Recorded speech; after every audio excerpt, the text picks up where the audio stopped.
Well, wouldn't you know, we're back here with an Attack on Titan chapter review. This time, chapter 134, and the baby is born. I wonder if that'll be the title of the video or if I'll change my mind. We'll have to see. I don't know how much of an intro we really want to give here. I actually don't really know people's overall thoughts on the chapter yet.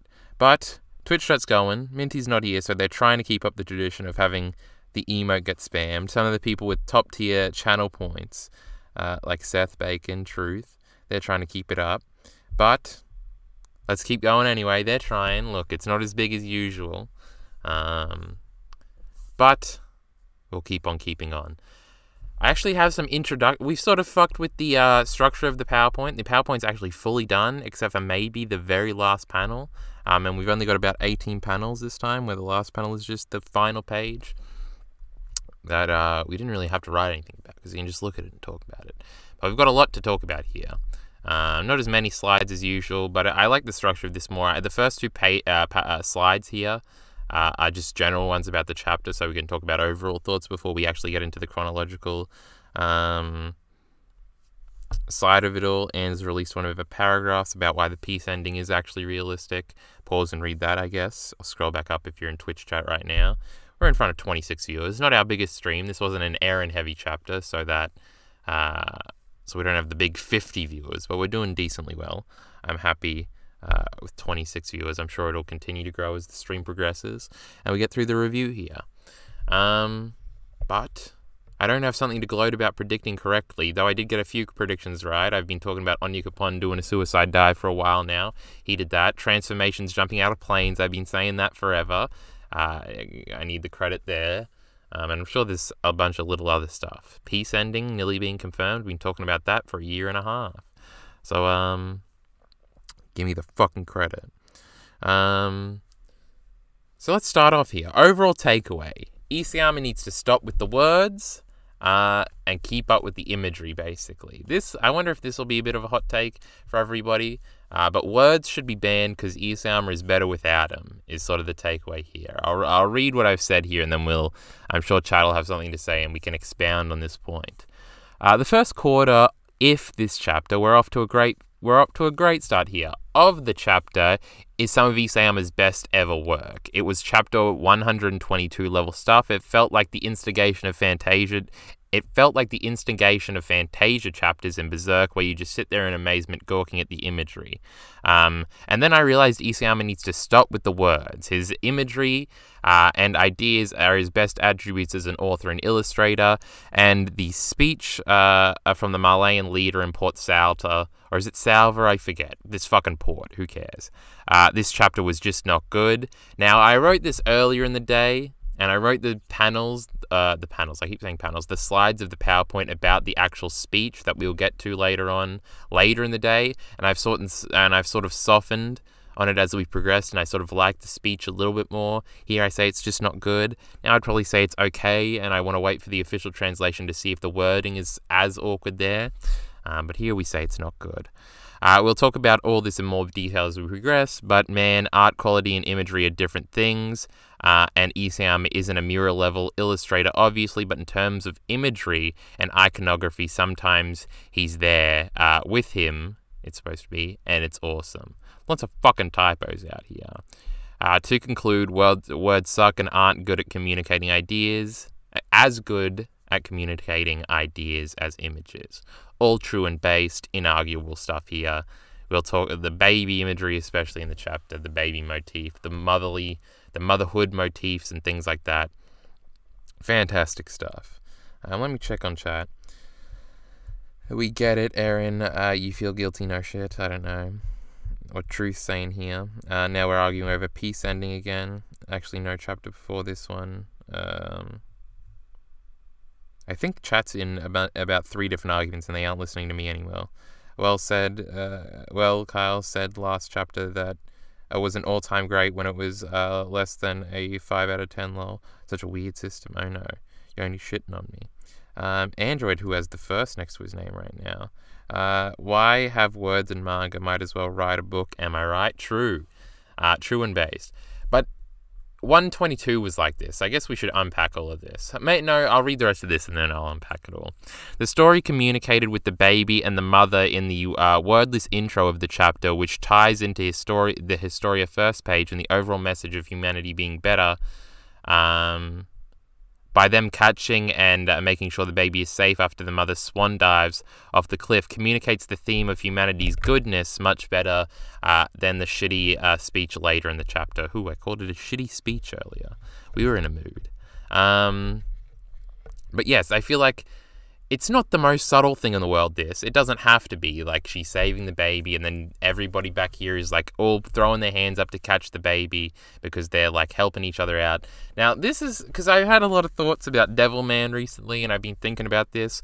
Because when I saw... because the leaks happened, and I clicked on the raws on the fucking website just to see if the images were out, and the first page was the Historia stuff. So I thought the whole chapter was going to be Historia stuff. So, because I knew the first page was her in labor, I was like, oh, maybe Ymir is unironically about to be reincarnated or some stupid shit. And I was going through the mind there, and I was starting to think, oh, that would lead pretty easily into a Devilman ending. And then I started writing a script in my head of a review of a final chapter that actually had the Devilman ending in Attack on Titan. I swear I was going somewhere with this. I'm trying to get into the thoughts of me before I had read the chapter and what I assumed the chapter was going to be in this assumed script I wrote about a chapter that wasn't going to come out for 5 months in the future, and how that tied into this point. But I've completely gone off the fucking rails. Imagine that. I was talking about this. In Devilman, the crowd doesn't catch the baby. They, like, rip the baby apart. So it was like a good little, like, when I had actually read the chapter after these things I had assumed from seeing the first page. And I got here and I was like, oh, they're actually catching the baby. Like, how sweet. Like, they're going to protect the baby. It's like everybody's uniting in this moment of dread at the very end of their lives, which is a theme throughout the chapter that we'll get to in the speech and into the whether or not the peace ending is stupid or too immature or whatever later. But it's very much a running theme in this chapter, both motherliness and humanity being good in its final moments. And showing off how they can actually help each other and ignore their stupid previous biases and whatever. It's like a core theme.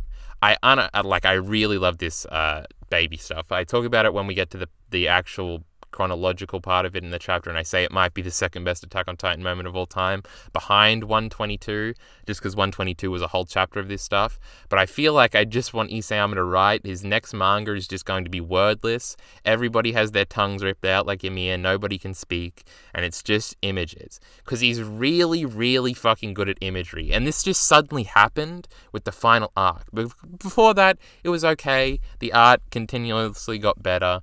The art was pretty good from the beginning, though. I've talked about the chapter 9 double spread. It's like one of the best pieces Isayama has ever done of Eren coming out of the Titan for the first time. That's like fucking outstanding artwork. But he's got better at pacing himself and more consistently having good illustrations in his chapters. But like post time skip, and mostly post Marley arc, it started with the Warhammer Titan, where it was like, we're actually getting into some weird, interesting, like, distinguishable aesthetic here. Because his aesthetic has always been like a toned-down anime aesthetic. And he's clearly, like, rejected a lot of anime stereotypes. Most things that are popular end up doing this, like the girls having, like, everything being gender neutral, basically, the uniforms and things like that, and the girls not being sexualized at all, and sort of staying away from, like, over-expressiveness and, like, the faces and things like that, and it all seeming a little bit more mundane and realistic rather than, like, a unique poppy anime aesthetic. So he's always had that, and then the Titans were always weirdly designed, and that was, like, a unique element.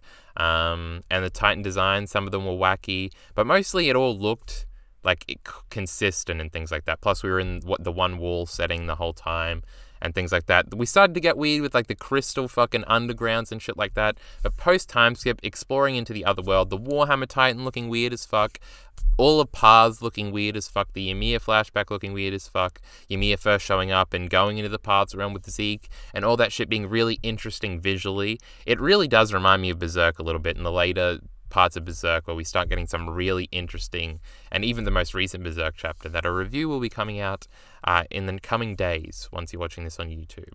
A scripted review of the most recent chapter. It's very late, so I hope you still give a fuck about that if you're listening to this right now and you're also a Berserk boy or girl, or something in between. But it really reminds me of that, like coming into his own in terms of aesthetics, and not just being generic and doing some wacky, like imaginative shit. This image, I think we'll get to it if we just skip to this bit. Like, this image is really good, especially zoomed in like this, all the arms reaching up. And this is all, like, what I'm talking about here is all, like, quintessentially embodied by Eren's new Titan that's just weird as fuck, but also intrinsically fucking awesome, and demonic looking with his weird fucking elf ears and, like, the backwards puppet thing. It's all great shit. But that's my monologue about the aesthetic and how it's grown. And I want him to do more with imagery, which I think if we get like a weird Ava ending where some abstract shit happens, that's what I'm fucking hoping for. Isayama needs to get abstract. He needs to get away from the realism. He needs to go full wacky. Like this image as well. This imagery here is like really good. And then we get back into like the normal aesthetic, and then we get into some weird shit again with the Titan stuff later on. But we'll progressively get to all that as we get to it. Unpacking stuff at the beginning, I talked about the Berserk parallels that made me think of it. It's obviously not as good as the Fantasia chapters where it's just double spread after double spread, like the whole chapter is fucking double spreads of the world literally changing before our eyes. That's some cool shit. Read Berserk. But yeah, like the beginning of this chapter reminded me of 122, and obviously, well, maybe not obviously, but in my top 10 Attack on Titan moments video, the chapter 122 stuff was my favorite moment, the Ymir backstory, and how abstract and cool it was, and the aesthetic overall.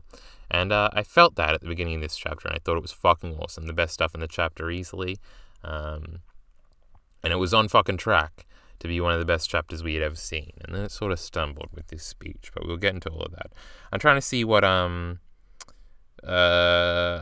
chat has to say about it if they're disagreeing with me, but I wasn't looking down, and now they're all having individual conversations, so I don't know what's going on.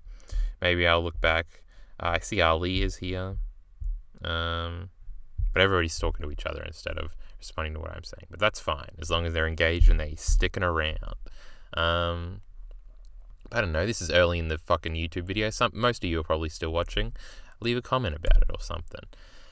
And now we got our second overall thing before we get into chronologically going through on the slides. We've got the running motherhood motif in this chapter. Motherhood is a big theme this chapter, like with everything in Attack on Titan though. I'm not entirely sure what's being said by it. We sort of just have to wait and see. We have to see the ending before we can go back and properly thematically analyze Attack on Titan and see what it was sort of endorsing, what it sort of wasn't, and what ideas it's holding true to, and what ideas are like subversions, like a lot of the early ideas were. But yeah, we can elaborate, we can speculate on what it possibly means though. But all the instances of motherhood being relevant in the chapter, I'm sure these aren't all of them, I'm sure I skipped over some, but the big ones, Historia opening the chapter during labor. There's an opening parallel depiction of the mother trying to save her child in the face of certain death. Reiner's mother features heavily in the chapter, even reflecting on just how poor of a mother she was. And of course, Eren's motivation for a long period was vengeance on the Titans for his mother's death. Maybe Attack on Titan is just another Japanese series designed to encourage the Japanese people to breed and get those birth rates up. Who knows? I don't know. Maybe the message of Attack on Titan openly? In the end will be have kids. We need it for our economy. Yes, increasingly the meme has become that anime and manga and most of Japanese media is trying to influence people in Japan to have families, and like the positive qualities of being in a family and creating a family and things like that. I don't think that's where we're going. That was just a bit of a tacked on meme. But obviously motherhood is a big theme this chapter. It means a million different things. I think I say that here. Motherhood is also symbolic of a million things, which you could read into the chapter as well. The juxtaposition of Historia giving birth to new life and Eren taking away people's lives is not lost on anyone, I believe. I think Griffith Saga on Twitter, who we haven't seen in Twitch chat in forever. was saying that. That was like right after I posted my first tweet about the chapter when I had first woke up. He was responding and saying that shit. I'm trying to look at chat to see what they're doing. The Flying Titan wasn't an arsepull, it was foreshadowing literally 8 chapters ago and shown 8 chapters ago. Also, he gives a shit about plot mechanics. True, fuck plot bros. But also, it was the Flying Titan's been teased since chapter fucking 92 or whatever it was. No, 93 I think is when they have that discussion where the Marley official is like, do we have a Flying Titan? And they were like, no, you fucking idiot. And it's like, haha, planting the seeds. I'm trying to get some feedback here from chat, but they're into their own stuff right now. But yeah, let's actually start going chronologically. The chapter is called In the Depths of Despair. I'm sure the chapter title will change when the official translation comes out. Historia is currently in labor and the farmer is the father. Look at the little farmer boy in the background. He's in the room, alright? He's, it could just be an act. I think I talk about this down here, so I'll wait there. But obviously, if the nuns, and they look like nuns, what are they called? Midwives? Or wet nurses? I think wet nurses is a term Game of Thrones made up. So I think they're actually called midwives. I've never had a baby, right? I don't know these things. But yeah, they're looking a little weird for Attack on Titan. They look like weird nun girls, but okay. It makes sense. But the rocking chair obviously was there as well, and the 2 guards outside. So there's a bunch of people that know where Historia is. But I don't think that was ever an actual, like, dangerous plot point, right? Because they were concerned Eren and Zeke were trying to get to Historia somehow when they actually never were, and Historia was kind of in on the plan already, especially if this is Eren's kid. We don't get much focus on the farmer here. He's just in the background. We'll see. We'll see if this fucking prick is the father. You may have seen my freak out on Twitter last night when the leaks started happening. This was the thing I saw, but in retrospect, we didn't get much from this front.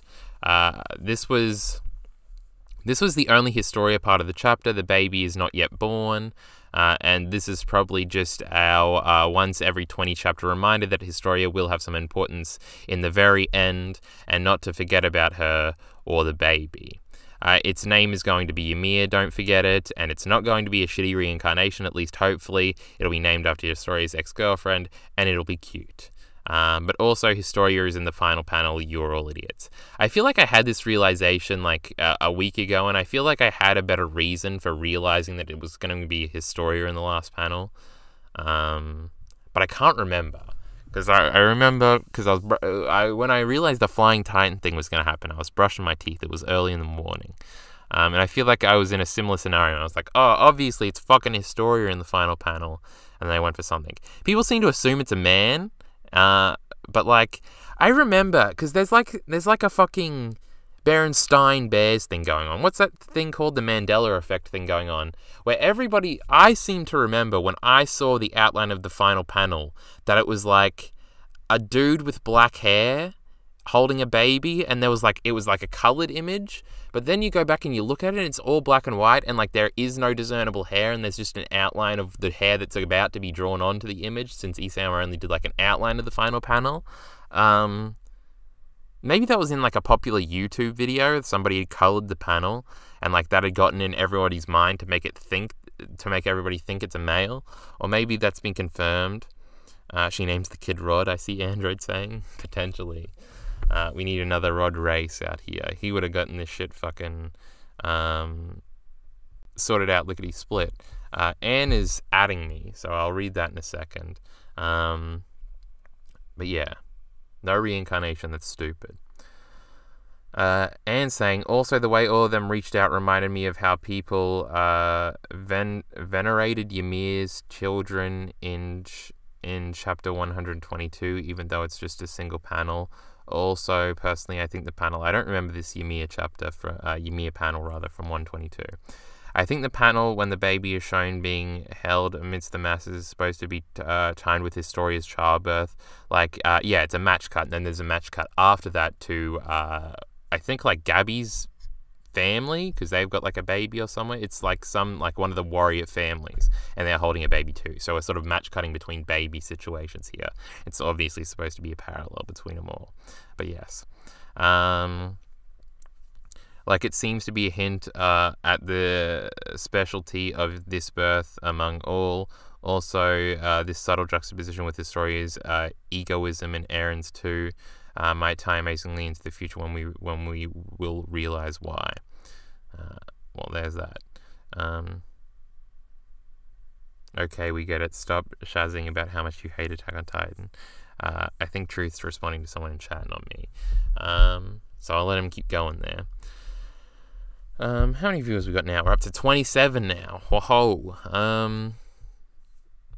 So my prediction as of now is that it's Historia in the final panel. Before that, it was a metaphor. I thought it might have been Grisha holding Eren. It was going to be a flashback thing, and that would be the subversion. It can't just be Eren holding his kid. That's dumb as fuck. There's no way, like, that's what Isayama wants everybody to assume so he can subvert it. I thought the Grisha idea, and I thought maybe it's just like a metaphorical thing Eren's imagining as he dies or something, and it's not actually real. Because the whole point, which is why it was always stupid, and it still is pretty stupid to speculate about what's happening in the final panel, or the stupid audio, or whatever the fuck, is that it's all nothing. Like, it tells you nothing. It's designed to tell you nothing. It's a hype fucking thing. It's a fucking ad for this series to try and get you hyped up to think like, oh, if we analyze it from this angle, we can figure out who it is in the final panel. No, it's a spoiler that doesn't spoil anything. That's why it was put out there. If Isayama wanted to spoil shit, he would have done a flash forward or something in the actual narrative. It's this useless hype material where it's like, ooh, who's in the final panel?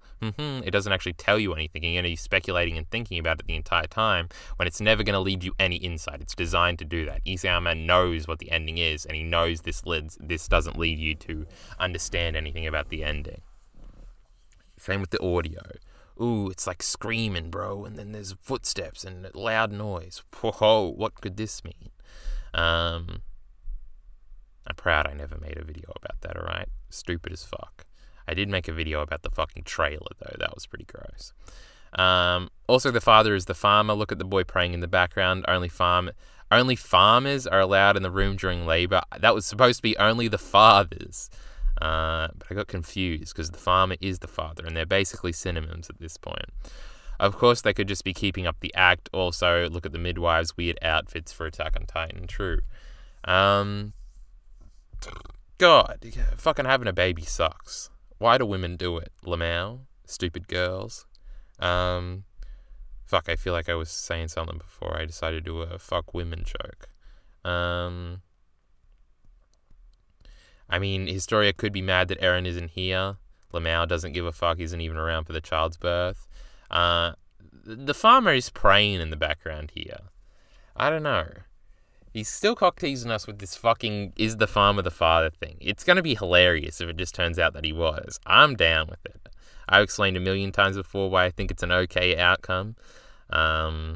It's probably Eren's kid, though, right? It probably is. The midwives look like nuns. Yeah.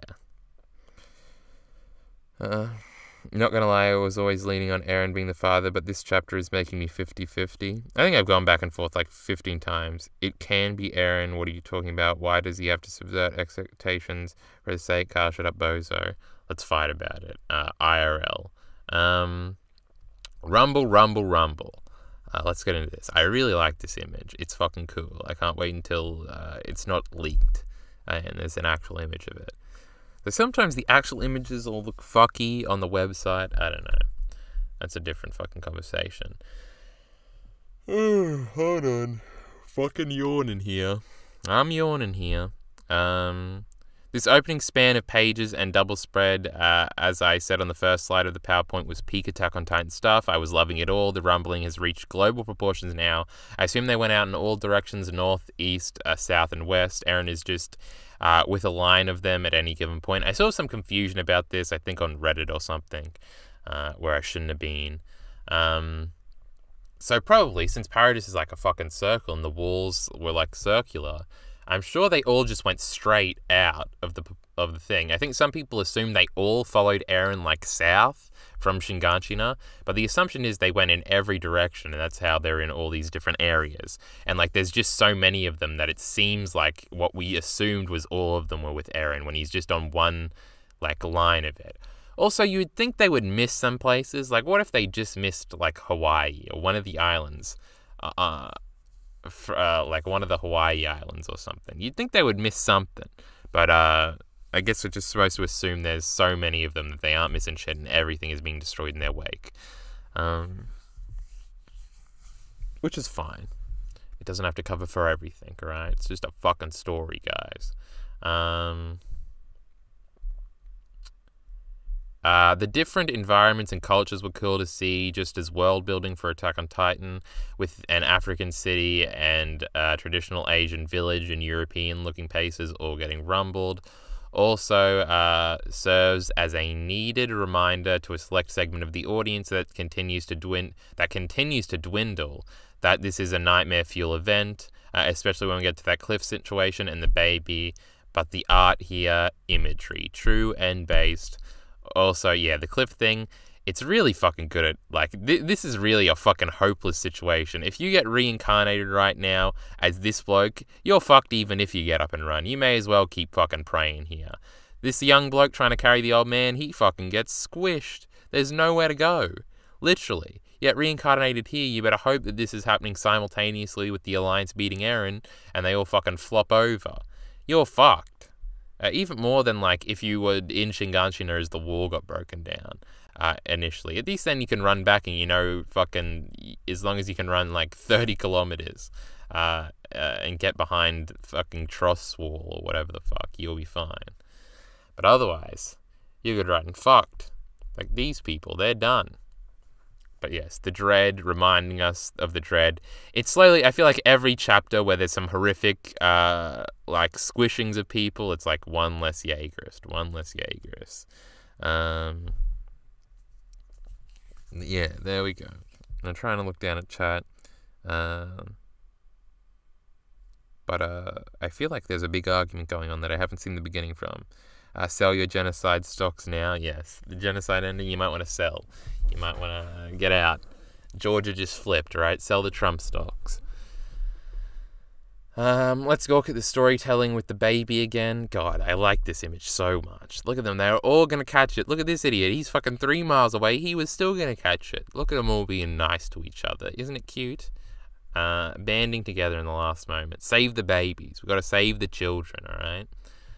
The entire baby sequence of the existential dread of either retreating back off the cliff into the ocean with a drop that'll likely kill you or wait to get crushed by the rumbling is so great, instills the levels of dread the opening episodes of the anime had in me back in 2014. It's hopeless. There's nothing you can do. What once was inflicted on Eren, he's inflicting back now. True, I talked about that just now, about how dreadful this situation seems to be. You can literally go nowhere, especially if you're in this fucking crowd here. You can try and jump, but then you're going to hit that fucking water pretty hard. The fucking, just the cliffside, I didn't put it in the PowerPoint, but that image, the wide shot, the double spread of the cliffside and people slowly falling off, like, I feel like that's in, like, every monster movie. Or, like, I feel like that shot is in Lord of the Rings at some point, where, like, the orcs are pushing people back. But then fucking, I nearly said Dumbledore, then fucking Gandalf comes in with the army or whatever the fucking saves everybody. These pricks aren't getting saved, alright? It's fucked up. Also showing sort of the desperate goodness. Oh, okay. Also showing the sort of desperate goodness of humanity here, and the mother throwing the baby back into the crowd that's pushing her into the abyss, not out of anger or in a Carla situation like I initially interpreted it as, but hopefully she can buy more time for it is great and actually powerful, and the crowd collectively working together and throwing their hands up to catch the baby is incredible, and it communicates all this without words. This might be my second favorite Attack on Titan moment of all time. Love this stuff. True. I Initially, when I saw, like, on my first read, initially when I saw the image of the woman throwing the baby back, I thought it was like one of the Carla moments, like the Carla moment of her going, "No, don't leave me," of sort of the brutal Attack on Titan realism of this woman is going to throw her baby back into the crowd and then try and dive in and swim away and abandon her baby, but it was actually like completely the opposite. So both of them would have been interesting ideas to show, like somebody like prioritizing themselves over their babies, like a mother doing that. It'd be interesting to show in Attack on Titan, but that was not the case. She was prioritizing the baby over everything. Sadly, it probably just got squished anyway. Crying little shit, you know. Don't feel bad for the fucking baby, you know. But actually, you're feeling pretty bad for the baby. You can try and laugh it away, but the baby got squished, and it's a sad time. I took out a second mortgage to buy Devilman ending stock sets. They're the sad things. Kyle like Lord of the Rings? Yes, I do, I guess. This scene is better than the Ramsey one, but they're both great. Yeah, they're both cool. Here's the Torii Gates of Nagasaki that survived the bombs, and Lincoln. Apparently, Anne was saying, I don't know if this was before we started the YouTube video, that in Nagasaki there was one of these structures that survived the atomic bomb, so this was sort of a reference to that. I don't know if it's going to survive the rumbling, though. Rumbling stronger than nukes? ? But we went over the baby stuff. Warrior families can't leave. There are no more blimps. If we recall, the Warrior family's last chapter, we're trying to get to Port Salva. That is the name. Or is it Salta? Whatever. It doesn't matter. In order to get a blimp and try to survive that way by, like, flying away. But now they have arrived and there are no blimps left. They have all been called upon to launch this final counterattack against Eren and the rumbling. So ostensibly, there's their last spread of faith. What was I trying to say there? Their last ounce of faith and chance of survival is in this final attack from the bombing raid. They realize this and wait to see what happens. Yeah, so immediately after all the cool stuff, we cut back to the warrior families, which was what we ended last chapter on, right? They all made it there, yeah, and then they saw the blimps going off to attack. And we tease, what's the blimp fight going to be like? And there was a lot of people hyping up the blimp fight about how it was actually going to be something important. Guess who won? Me. I'd said that it wasn't going to be that important. I was right. The most true and base person, that's me. I think the baby and the mother from this chapter is a couple we saw in 131 in Eren's POV of walking around Mali. I saw I think this was on Reddit as well, a comment that referenced that as well. It just looks like a pregnant woman, so it could be her because they sort of look similar facially, but it could just be Isayama is using the same like facial reference to draw all of his background European-looking women. But maybe. It would be a little detail, if anything, but it's cool if it's true. Alliance caught up really conveniently, to be honest. It's Marvel-esque. Oh no. I think this is why everybody's been yelling at Yoni right now. Or not right now, throughout the entire stream. That's all that we have to say there. Not much was going on this panel. On this slide either. They realize this and wait and see what's happened. Let's talk about the speech. I think we should first clarify that most of my issues with this speech have to do with the wording and how weird it comes off. Conceptually, I didn't like it either when I first read it, but people seem to really like the speech from the Mali commander here, and I'm slowly coming around on it. When the official translation comes out, I'll have to read through that to get a better view of the situation here. Us as adults seems pretty weird. Maybe at this point, the PowerPoint, I should read the script, read the speech. So I'm going to do that, which means you got to look at guts for a second, but I'm going to read the whole speech. We'll give you fucking guts.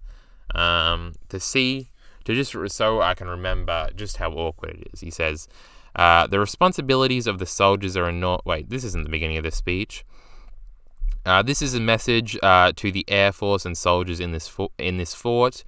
This is humanity's last fort. The responsibilities of the soldiers are enormous, but no matter the outcome, at the end, they are not just the soldiers. They are us adults' responsibilities.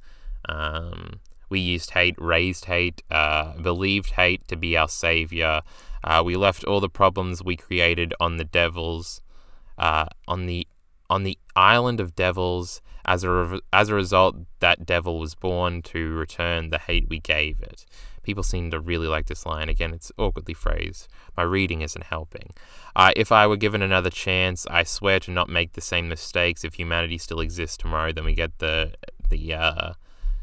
Reiner's mother stuff, and then I'll cut through that. I hope you will swear to do the same. I hope to end this era of hate. We will immediately start the attack. No, this is... Fuck, I read the soldiers in the background. And start an era of peace and part ways with our monsters. So it's weird. It sounds like there could be some cool metaphor here about monsters and hate. And it's not actually as blatant as it comes across, but we'll have to see the actual wording and see if there is some cute little thing going on here. But I'm not sure. It sounds like, oh, this is where Attack on Titan gives its thesis statement on fucking hate and the cycle of violence. Whereas, really, you should let the story speak for itself rather than spelling it out to you like some shitty shonen anime. But Attack on Titan is a shonen. Shut the fuck up, you moron. I'm trying to think. Like, there's no way anything that wasn't anime or manga would get away with this, right? This is an intrinsically thing. It's an insult on the audience's intelligence, of course. It's them spelling out the message to you if you haven't fucking figured it out yet. And if you have figured it out, it seems just like patronizing that they have to have this character come out of it. Now, this will serve a plot purpose of this dude is probably going to survive, and if there is anything left of humanity, he's going to, like, tell everybody that the Paradisians came to save them, and they fought the hardest and lost the most in the battle against Eren because all their friends died, and Armin's the only one left, or whatever the fuck. I fucking got distracted by reading fucking chat. What was I going with that? I can't even remember what I was saying. It's patronizing, it insults the audience's intelligence.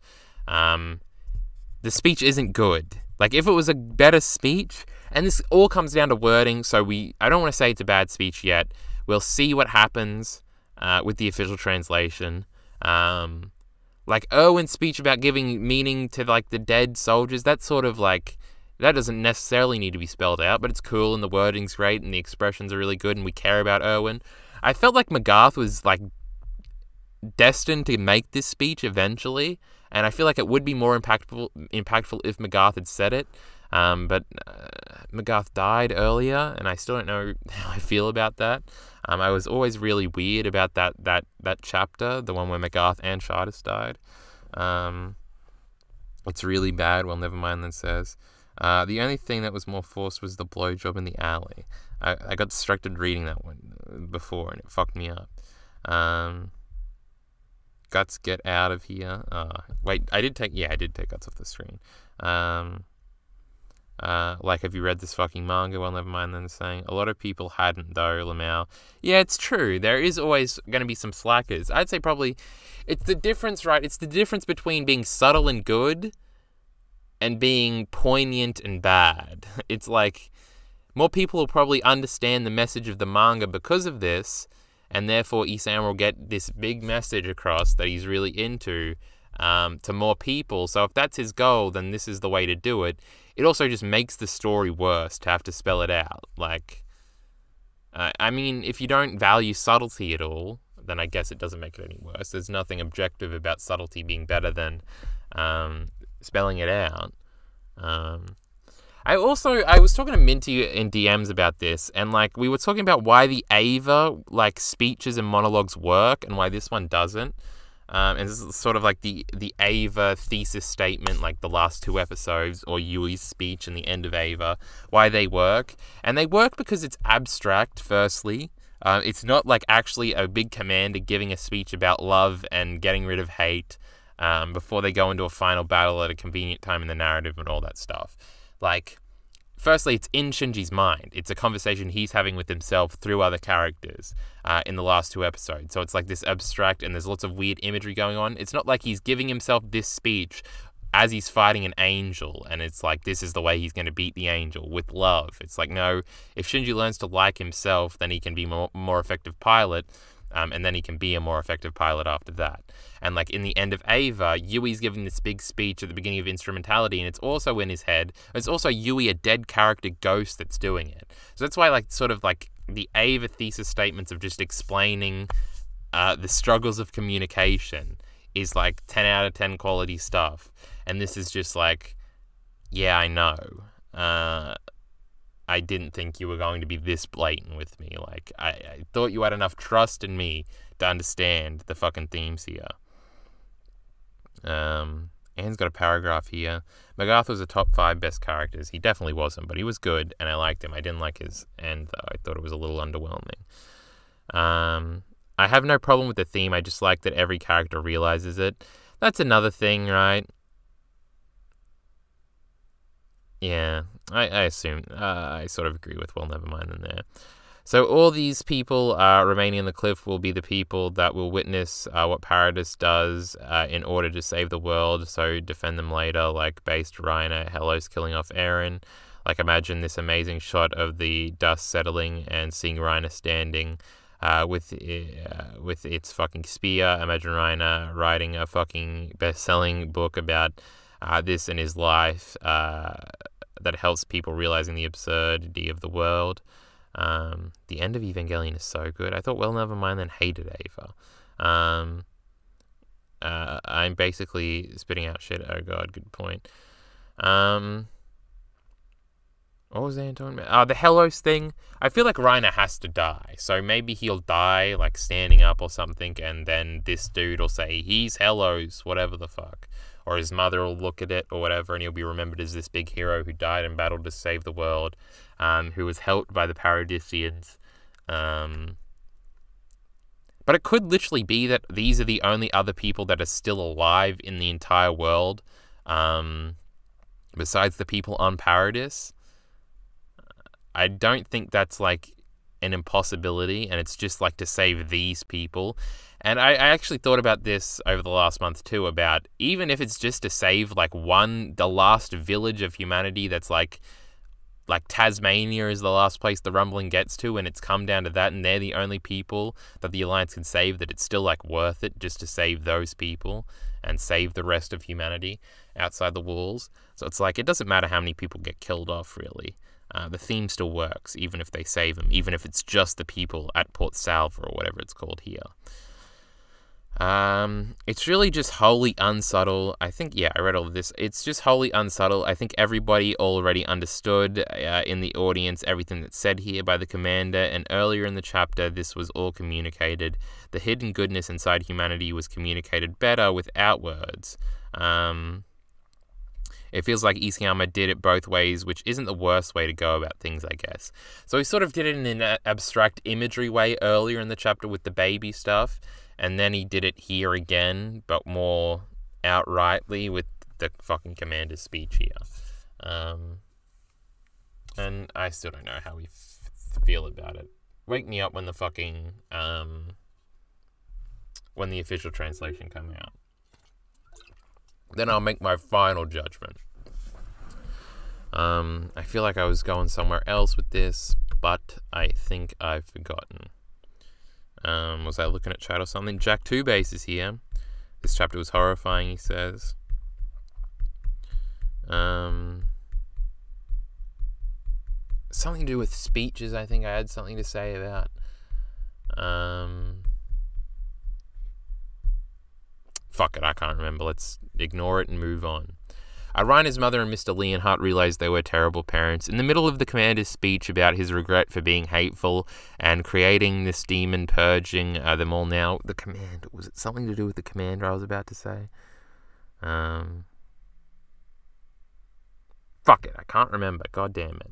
It's fucking with my head, plus I'm starting to get a blistering fucking headache, so that's no good. And creating the demon that is purging them all now, Reiner's mother has some self-reflection and realizes what a horrible mother she was to Reiner, how she brainwashed him, forced him into the warrior program, so she could maybe be reunited with his father and get a chance at a better life for herself. She used him, as she says herself. Mr. Leonhardt chimes in here, consoling her, admitting his own terrible parenting too, in this moment of absolute destruction. And while facing death, it seems everybody realizes their faults and mistakes and would like a do-over to change and to be better people, which is quite convenient for the narrative, as it gives them some redemption here, and has them promise to change right at the end of their story, where we won't have to follow up after the fact. Also now, if they don't get to actualize these ideals, it's even more heartbreaking if they just get trampled. This is sort of goes into everything. Everybody sort of... I don't mind the consistent theme here of, like, everybody as they're facing down the rumbling, realizing their, like, faults. And sort of as society is collapsing, them realizing that their stupid divisions and how it was actually meaningless when in the face of such a threat, like Reiner's mother here, realizing how stupid it was of her to do everything she's done, and the commander in the speech here about realizing... I don't hate even the concept of the speech. I think I said that. I think I've come to that, like, comparing it to the Irwin speech. It's just the way the speech is worded, and how just unsubtle it is. Like, this could have been a good speech. This isn't conceptually the worst thing in the world of, like, this may be the end of us. We may as well admit that we were being stupid about this. And so the argument would be that it's not convenient that in the face of this, everybody's realizing this, because the rumbling is what's making them realize all this. Like, this could be incorporated into the baby thing of everybody finally trying to help each other in the face of absolute death and things like that. I'm trying to go through the chapter to see if I can find other examples of that. So conceptually, again, it's not the worst thing in the world, especially if it's delivered well. But I don't want to judge the delivery until we get the fucking official translation. They smoothen out the wording. Then the conclusion of the speech and the peaceful ending. The commander then concludes his speech, promising that if humanity still exists tomorrow, he hopes to end this era of hate and start a new era of peace. And there we have it. We've spent years, it seemed, speculating how the Alliance were going to manage to get a peace ending after everything Eren's done, and how they were going to convince the rest of the world to abandon their mindless hate for Eldians. But the narrative solution to this just seems to be this universal awakening in the face of death that everybody has, realizing their faults, which I don't actually hate. We just talked about that. I went over all that just now. It reflects the tired feeling of the Alliance. The rest of the world is tired and wants an end to the fighting as well, after so much has been lost. Plus, I imagine a lot of people are realizing their culpability in creating the demon Eren has become. I do much prefer the end of the speech to the beginning. I think I like this last sentiment. This, I hope, I like the line about if humanity is here tomorrow, this is what I'll do. This is like a thing that people do in stories all the time. Like, I feel like I've seen this. If this works out, I'll quit smoking. I think Roger says that in Mad Men, and he actually does quit smoking, but then he ends up smoking again after the company fails later. So that's like a cool thing. I feel like in Uncharted there's a quip about that, about Sam quitting smoking if he gets through this or whatever. So yeah, that's like a big thing. Like, if tomorrow comes, like, in the face of this nightmare, something that seemed like a nightmare but compared to this isn't a nightmare, we'll stop. If we get this second chance, if we get through this. So, like, our needless racism, we can get rid of that if we survive here, because surviving is more important than our stupid beliefs we used to hold. And, like, if we're about to die, so we can give up smoking if we fucking, like, that's the connection there. How do you think the sentiment is going to be shared through the rest of the world? I honestly wouldn't hate if they all just came to it. It'd be a little rushed, but fine. I hate fucking people calling things rushed. It just seems stupid always. Well, the simple answer is the rest of the world is dead. That could be an easy finish. But I don't know. It seems like they're all coming to the realization independently, and that's sort of be what Isayama will say, just like on the cliff and things like that, like in the face of the rumbling. And as long as like the Paradisians, they fought to stop the rumbling. I still have no idea how the fuck it's gonna work. What's gonna happen when the gang goes back to fucking Paradis, like, and they're facing fucking riots in the streets because there's still like fascists everywhere? What the fuck are they gonna do then? I know, just fucking Colossal Titan transform. What if, what if they save like the rest of the world and there's like a couple billion people still alive, and they head back to Paradis, and like the only way at peace is if like Armin kills everybody on Paradis with his like, if the fucking trade-off is we saved the rest of the world, but now everybody on Paradis is the only threat left to the world, so they do the Eren thing and they rumble fucking Paradis. It would never happen because they'd be hypocrites instantly. I mean, it would be funny, so maybe we could do that. Let's continue here. Bacon's welcoming people to the war zone. It seems like while I've been doing my review here, there's been some wars in chat. So it seems like some shit's going down. So I don't know, if you're watching this on YouTube, you've probably been keeping an eye over here, but I can't see it on my screen. I have to look down at my phone to see chat. Since we're on a laptop, we don't have two monitors here for me to look on the second monitor to read chat. But there we go. See, that ending with Paradis destroyed would be Kino. Yeah, maybe. I'm starting to get a fucking headache and I'm starting to get a little dizzy, so we might have to speed through the rest of the review. Bums don't do anything and the Beast Titan appears. I also got to piss again. The Boeing fleet then launches their attacks, and they are quite ineffective, as I think everybody predicted. Sadly, they didn't have the nukes and weren't heading for Paradis in this twisted everybody dies fashion. Remember that? We were speculating about that in last minute predictions, and I think even last month about how the blimps could be heading to Paradis to nuke it, just as like a fuck you, if you're going to kill all of us, we'll kill all of you. Sadly, they just had fucking barrels on board that I guess explode. I guess it could be like that. It's so hot, the barrels like exploding, or I don't know how fucking explosives work. Alright, leave me alone. All they have are these barrels, and when they realize that don't even have any effect on. I don't know what I was trying to say there. I'm basically saying that the fucking barrels don't even have any effect on Eren's like bony fucking whatever he's got going on here. It doesn't make a dent in him, is what we're saying. It like explodes near some Colossal Titans. That's shown in the chapter, but it doesn't show any of them dying. We have seen some of them die, right? Hanji took out like 2. But it hasn't been built up that there's been this slow process of barrels of like slowly some of the Titans are dying. Plus we know that they're all over the globe at this point. The only way that they can end the rumbling at all is to take out like Eren, and then everybody like all. I wonder if all the Colossal Titans will just stop standing up, or if they'll all fall over like an Avengers ending. Because I don't know, maybe like in 100 years, if all the Colossal Titans are still just standing there, or I guess they could go, this is how Paradis wins over the world. They kill Eren, and then there's all these frozen Colossal Titans like sleeping in place, and they don't all go mindless for whatever reason. We can explain it through paths or whatever the fuck. They all freeze. And, like, the rest of the world has to hire Paradis to take them out with their 3D maneuvering gear or some shit. And they make millions of dollars, and they can join the world stage as a thriving economy because they have to kill all the standing Colossal Titans in case they ever get activated again. You have to, like, clear out the area surrounding where they all froze so that, like, no more damage is done when they fucking cut them up and they fall over. Genius. I figured it out. It's easy as fuck. But the real interesting takeaway here is that the Beast Titan appears. I did read all of this, yes. And we get some of his signature ice throws. Ice throws? Boulder throws? What did I say here? We get some signature rock throws to take out the blimps.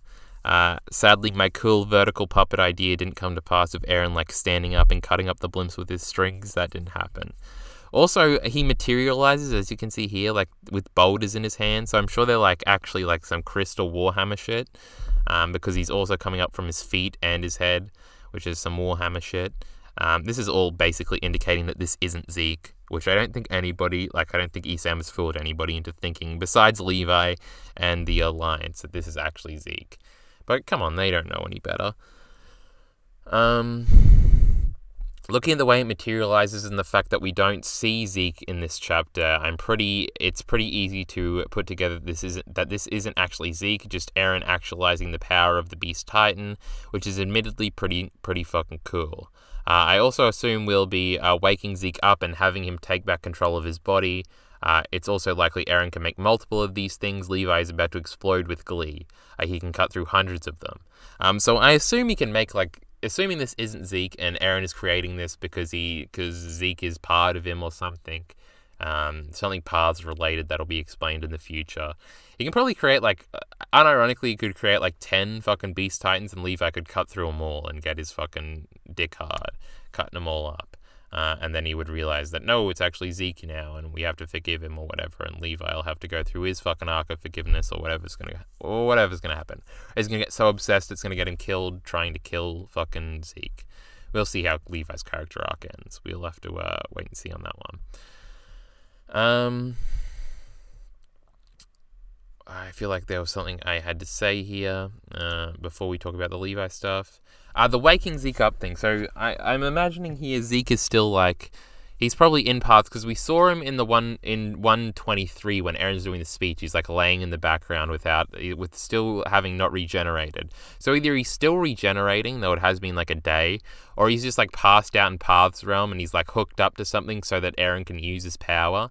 And I don't know, somebody's gonna have to make a speech to him while he's imagining fucking throwing rocks with Xavier or something. Xavier, let's not fuck that up now. And he'll have to wake up and take back control of his body and help them beat Eren, is probably what's gonna happen here. I think that's the narrative setup we're getting. Be honest, Kyle, it would have been cooler if Eren just created spikes and used tentacles piercing those blimps. Actually thinking about it's a very weird way to destroy them. I mean, created the Beast Titan to just attract the Alliance. So cool ending point for the chapter.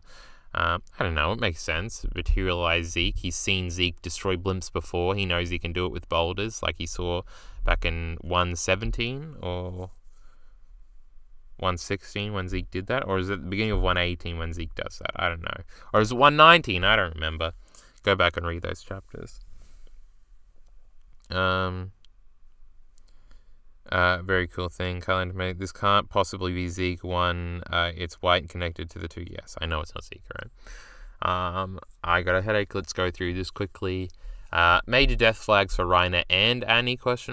After seeing the destruction of the blimps at the hands of the Beast Titan, and losing about all remaining hope, we cut back to the warrior parents, and they come to peace with the fact that Reiner and Annie are likely safe on Paradis, and that they get to die before their children, even though they're time shifters with short lifespans. I never actually thought about that. Signing a kid up to be a warrior at 14 means that they're gonna die before you do, so that's not fun. But these people did it anyway, mostly for selfish reasons. So. It's a cute little moment and some sense characterization. I think I meant simple, and some nice is probably what I meant. Characterization, but it's also a major death flag for Reiner and Annie. If the characters in the narrative are preemptively happy about something, the opposite always happens. But how I see this playing out, I think, is that the parents are going to sacrifice themselves somehow in a big heroic moment to actualize this feeling and achieve this peace within themselves. Of dying before their children, and it will be redemptive. And it will be redemptive and sad. Though Reiner probably still will die with Eren. I still think they die at the same time. Reiner lands the final blow, and they die together.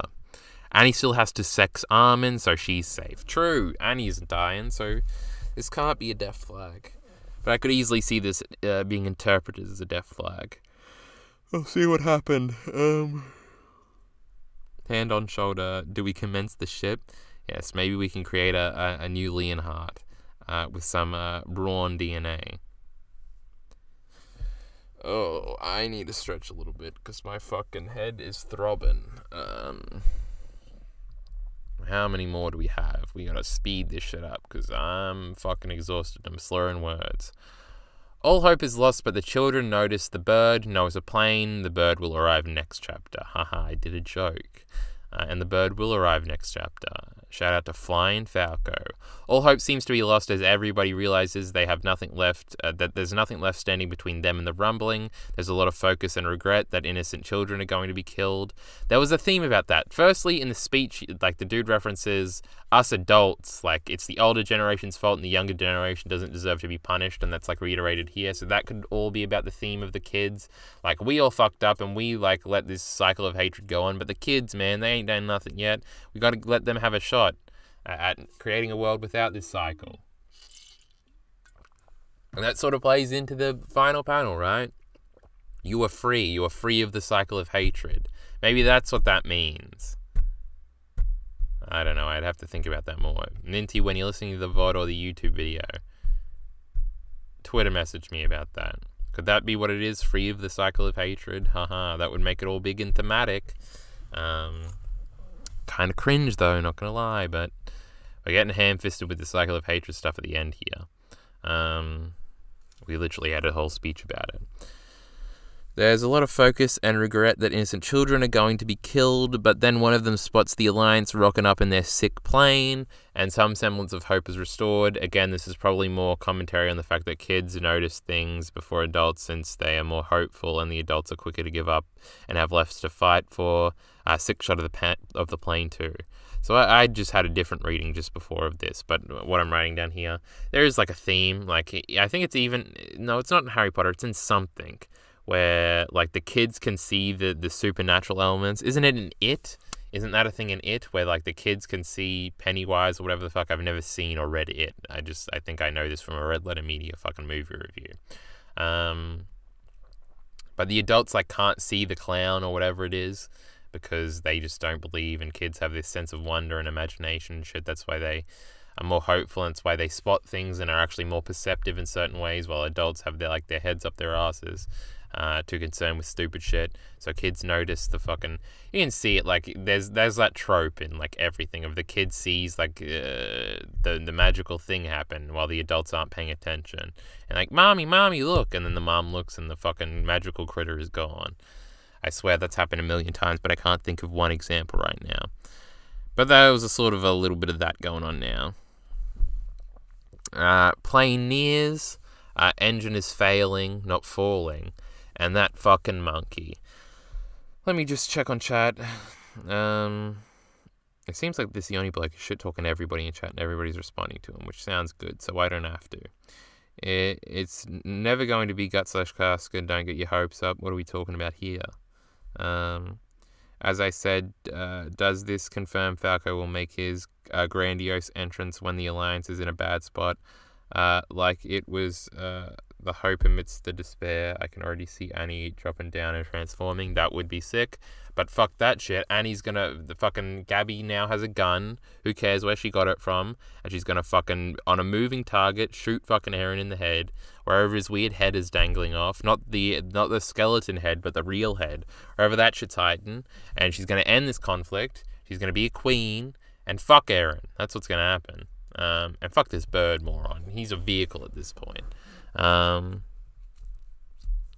But let me read through this. We then get our first Alliance scene of the chapter as they all brace for impact, some more literally than others.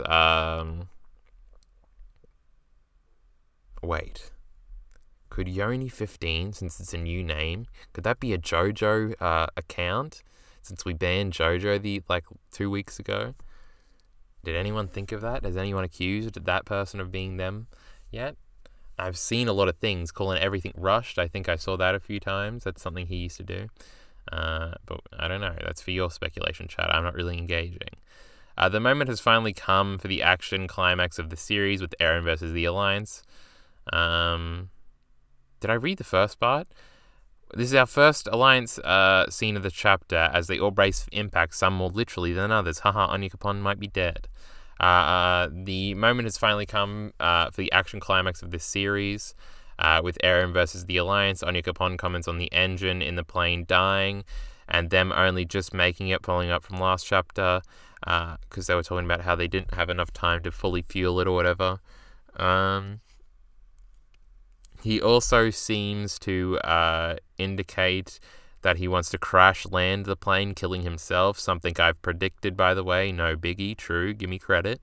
But we don't actually see that this chapter. The plane does get hit by the Beast Titan through throwing boulders, and he doesn't have ODM gear on as far as I know, or even know how to use it, so he's fucked. Mr. Onyankopon probably definitely going to die next chapter if he didn't in this chapter and we just missed it.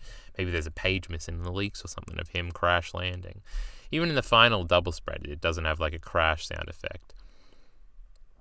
So we'll have to see what happens to Mr. O. There's a side-by-side shot of Mikasa and Levi as they near Eren, where they both are freaking out specifically. Maybe that slave ship was real. I didn't put it in the PowerPoint, but there is this one shot of Mikasa and Levi both getting really determined as they get closer, as like Levi sees Zeke and Mikasa sees Eren. It's like that slave shit has to come back somehow, because we sort of just said, aha, it doesn't exist. But I'm sure in some way, it might not be literal, it might be metaphorical, or it might not be metaphorical, it might be some weird abstract shit, but in some way this slave shit has to come back. There's no way Isayama just introduced that and then said, nah, JK, that wasn't real. Like, that has to be going somewhere, and I'm curious where it is going. I don't know if this is going to lead any insight. Hey, the laptop is going flat, so we have to fucking hurry up anyway. How long have we been going? Nearly an hour and 40? I was concerned about this chapter review being shorter, since I'm sort of going through quicker because I've got a fucking headache. It seems to be going well. As long as it's like an hour, I think I'm okay with it. Maybe that slave ship was real. They are obsessed with the Jaeger brothers from a different side, one from love and the other from hate, as in Mikasa is fucking loving Eren and wants to protect him, and Levi hates Zeke and wants to kill him. They are both horribly misguided, but framing them together, like in their love and hate, they're both being really stupid, and they sort of always have been. But framing them together seems to indicate something. But then we get Levi with the line of the chapter noticing that the fucking monkey is fucking with them again. I'm sure they'll change that in the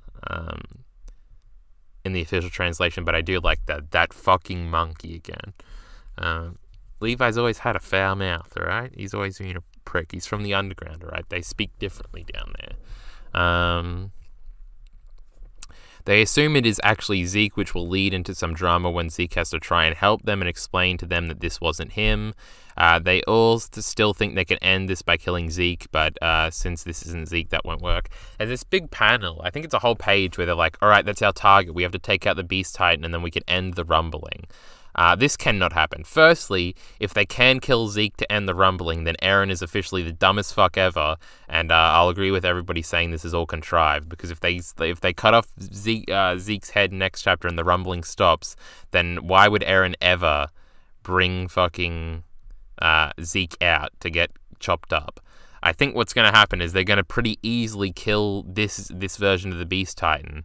Reiner already knocks it off the little stand puppet thing here. So they're going to kill it, and they're going to be like, oh, the rumbling didn't stop. And then they'll have to figure out a different plan. And it'll be like the last straw, and now we actually have to kill Eren, and Armin will take the first swing, and it'll be a big Armin moment or something. Something's going to happen. I thought Savage had a manga. Why are we talking about Savage? What the fuck? We're going back 4 months ago now. I think he still has it on Webtoons. Am I missing some piece of lore here? I'll get there eventually. The legendary Savage Jojo got banned because he was a prick, a Jaegerist, and a fucking instigator. I don't think he was a Jaegerist, but Minty banned Jojo because he was pissing me off one time. I'm like, should we even keep Jojo around? He's just being annoying.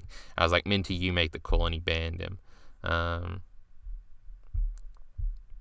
I guess everybody was confused because they don't know the deep back lore of the stream. But I think we talked about that. It's going to be like a moment where they cut it, like Isayama is going to play it off like you were expecting the rumbling to end when they killed the Beast Titan, and you're going to be like, actually, I knew the whole fucking time, and the character's going to be like, what? But they don't have as much information as us, so it's not that insulting or that stupid for the characters to think that. Reiner's mother sees her boy saving the world. Paradis has come to save the world. Everybody jumps out of the plane. We get Arm in focus here as he starts the monologue that will end on the final page of the chapter. All this is super cool. I've been talking about wanting people to jump out of planes, mostly to transform in cool ways, as we will get to in a second, and this delivered. Yes, I've been talking about them jumping out of a plane. I always thought it was going to be Annie, and in my head I had a back shot of like the camera in a helicopter or whatever, and that was the image I had in my mind. But obviously with it being an actual plane, it had to be a little different than how I envisioned it. But Reiner getting it is super cool. Him dropping out and then transforming above, and then us cutting back to the close-up shot of him coming down on the Beast Titan here. Beast Titan also has weird eyes, like weird eyelashes that look like almost like they were meme painted on. I think that indicate that this is a fake Beast Titan and not the actual one. Actually, this makes a lot of sense for why Isayama was so easy, easy going about cucking the power of the Beast Titan by having Levi destroy it a bunch of times. Was by the end he was just going to have it be like a power that you could repeat 10 times when Eren creates 10 of these fucking Beast Titans. That actually makes a lot of sense now in retrospect. Very clever planning out. But where are we up to here? They have, as we'll get to a second, yes, jumping out of planes. I predicted it. I thought it was cool. I couldn't wait for it to happen, and this delivered. This action shot here that's on the PowerPoint is fucking sick. And his mother's watching. It's cute. They all have to dodge more of the Beast Titan's boulders, but no one gets hit. This is they're falling out onto Eren from the plane. And then Reiner, with his mother watching, has the coolest transformation in the entire series in this awesome action shot, steam everywhere, coming down on the Beast Titan. We've never seen a Beast Titan versus Armored Titan fight on screen before, and this will be Reiner's redemption for their off-screen fight. Remember in Shinganshi now, we cut to them after the fact, and Reiner was all fucked up. Now Reiner's grown, and he's stronger, and he'll beat up a Beast Titan lickety-fucking-split.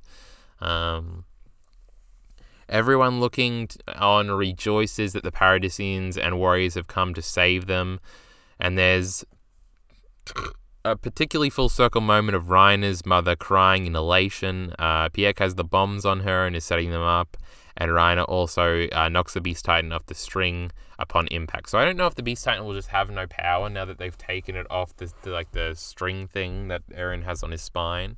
I wonder if that has any implications. We'll have to wait until next chapter to see, because Reiner, as he's falling, grabs him and they fall down onto Eren's back, presumably. The PX stuff, she was setting up the bombs. That'll come into play next chapter as well. That's all plot stuff that doesn't really need to be speculated about. Either the bombs will or won't work, but they're getting set up. And they've come a long way. They were back on fucking Paradis, so it's pretty cool. That's been a consistent thing. But Reiner's mother crying and sort of her arc coming full circle is sort of just in this chapter, where this chapter was a lot of focus on her, really, of her regretting everything and then being sad and then actually seeing being proud of her son in this moment that he's come to save the world. Also, everybody looking on being elated that Paradis has come to save them. It's very we're getting the peace ending is basically what it's setting up for. Now, this could be setting up for a final subversion and we don't get it, but them all being happy that Paradis has come to save them, this 180 switch on we hate Paradis to now they've come to save us. They're our heroes. We can forgive them all and we're not going to hate them after this is all done.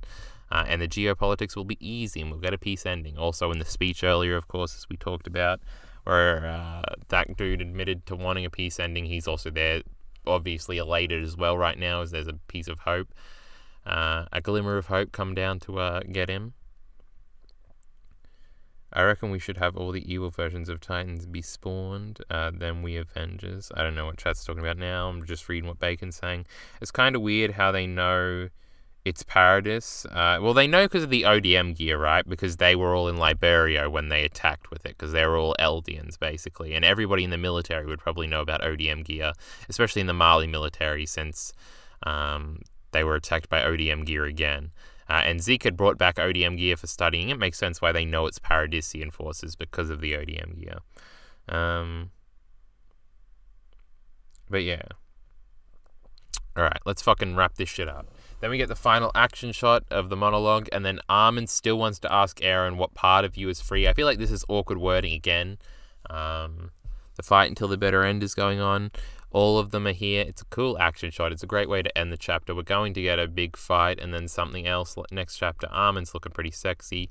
Mikasa looking weirdly 70s right now. Weirdly 70s aesthetic with her hair coming down like this. She could look like Akira from Devilman here. Does anybody else kind of see it? I kind of see it. I don't think that's like an intentional reference. It's just how her hair's flowing in the wind.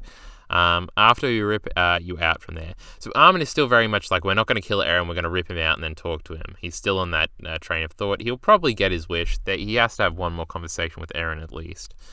Even if it is after he like rips his head off and his head's still talking. But again, we're focusing on Armin here. The more we get closer to the ending, like how this is framed, like all the secondary characters here, though Armin and Mikasa are here as well, but then the framing on the outside of our 3 original trio, I don't know, maybe my delusions of Gabby coming in and saving the day and being the one to take out Eren was stupid, and it was always just a story about these 3 idiots, and that'll be the who we focus on for the climax, and the main resolution will be whatever they have to say to each other in their interactions. We'll have to see. But I think I'm done discussing here. I don't want to start predictions for next chapter because we'll have a whole video about that in just under a month's time with last minute predictions. I don't know what chat's doing. I've got a blistering headache though, so I sort of want to wrap this up quickly. I think we went over everything. This is one of our more planned out PowerPoints. I think this is one of our more shorter reviews though, but that's okay. I think there was some content here. I liked what we had to say. I think there's some discussion. We'll wait for the official release to come out to give the final verdict on the speech. I'm curious. I really don't know what the reaction to this chapter has been, so comments will be helpful. If you disagree with anything, if you thought I was stupid. I've sort of been a little lightheaded here, so I don't know if I've been fucking up a little bit more or less, but I'm fucking tired and I got a headache, so we're going to sign off in a second. Let me just look. Good review, Cozidus, or whatever his name is. I see him all the time, right? I know. Mr. K says in chat. Read some really interesting theory hinting at the time loop would affect Eren's freedom. We still do have to resolve all the time loop stuff. People are still arguing with possible JoJo. Now everybody's saying shut up JoJo, but Vintage Lemon here said shut up Joji. That's a little bit of a fuck up. But with that being said, to the YouTube audience, I expect a Berserk chapter review. Hopefully you're excited about that. Hopefully you Berserk people, because I want it to get some reviews since it's that was a 7-page script, and then Digest will come out. Then hopefully core themes and changing context for the scripted Attack on Titan people will be out soon. Hopefully there will be a new Black Lagoon video, and then some general points. We got some videos in the pipeline. Hopefully this month is a big month. A few scripted videos. Hopefully at least 3 scripted videos will come out this month instead of the 1 we got last month, which was awful. But that was an Eren video, so if you're an Attack on Titan boy, you might want to go and check out that, called Eren is the Antagonist. Pretty simple video. But I don't want to fucking draw this out any longer. Leave a comment, like, subscribe, do all the things. Check out Patreon. I don't know why you would. This isn't a scripted video. This isn't high effort content that I would expect you to patron for. Come check us out in Twitch chat. I don't know what peak viewership we got up to at any point. We're on 24 now. I think maybe we hit 30 at some point. I wasn't really paying attention. Not our biggest stream ever, but I'm comfortable with it. I liked it. Chat was going fast. I couldn't keep up. That's a good sign. But with that being said, support links in the description below. Thanks.